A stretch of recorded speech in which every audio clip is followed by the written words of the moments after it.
রামিসার ব্যাপারেও ২৪ ঘন্টার ভিতরে আসামি গ্রেফতার হয়েছে।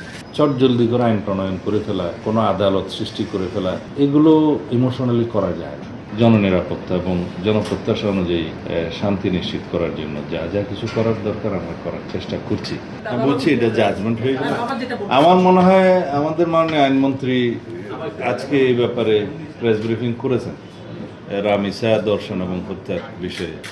তারপরেও যেহেতু আপনারা প্রশ্নটা তুলেছেন, আমাদের বক্তব্য হলো স্বরাষ্ট্র মন্ত্রণালয়ের করণীয়।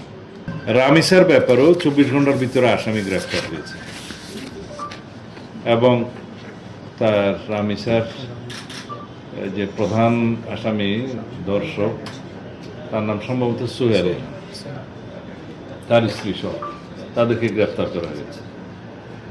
164 স্টেটমেন্ট দিয়েছে, জবানবন্দি দিয়েছে মূল আসামি।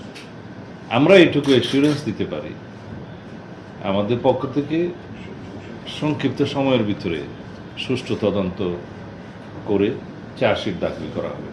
বিচারের দায়িত্ব আদালতের।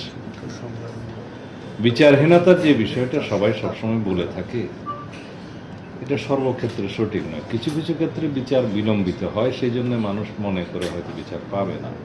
কিন্তু এই জাতীয় ক্রাইমগুলো আমি ইন্টারিম গভর্নমেন্টের সময়ও দেখেছি, আমি তাদেরকে কৃতিত্ব দিতে চাই। সেই সময়েও এই জাতীয় কয়েকটা ঘটনা হলে হেনিয়াস ক্রাইমের সংক্ষিপ্ত সময়ের ভিতরে আইনি ব্যবস্থা, বিচারিক ব্যবস্থা তারা গ্রহণ করেছে। এক্ষেত্রেও আমি এইটুকু এসিউরেন্স দিতে পারি যে সম্ভাব্য সংক্ষিপ্ত সময়ের ভিতরে একটা দৃষ্টান্তমূলক বিচার সম্পন্ন হবে। সাজার কথা তো আমি বলতে পারবো না।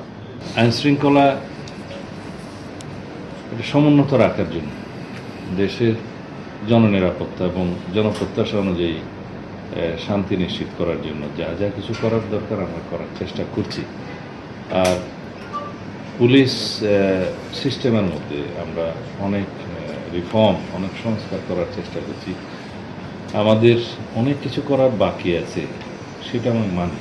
কিন্তু সরকারের বয়স তো প্রায় ৩ মাস। তো ৩ মাসে আমরা কেবল সব কিছু রিফর্ম করে সুষ্ঠুভাবে সামনের দিনে কীভাবে আমরা কাজ করব, এই পলিসিগুলো, এই সিদ্ধান্তগুলো নিতেই সময় লাগে। তার মধ্যে আমরা যে অ্যাকশনটা করেছি, আশা করি আপনারা কষ্ট করে সেটার কৃতিত্ব দিতে পারবেন আমাদের। এখন কোনো ঘটনা ঘটলো, সেই জন্য একটা চটজলদি করে আইন প্রণয়ন করে ফেলা এবং কোনো আদালত সৃষ্টি করে ফেলা, এগুলো ইমোশনালি করা যায় না। এটা বৃহত্তর ক্যানভাসে দেখতে হয়। আসামি হচ্ছে 2 জন, একজন মূল আসামি আর একজন তার স্ত্রী সহযোগী, তাকে পলায়ন সহযোগিতা করেছে। তো সেই ক্ষেত্রে 2 জনকেই অ্যারেস্ট করা হয়েছে। মূল আসামি 164 করেছে। এখন এর ভিত্তিতে চার্জশিট দেওয়াটা খুব বেশি সময় লাগবে না।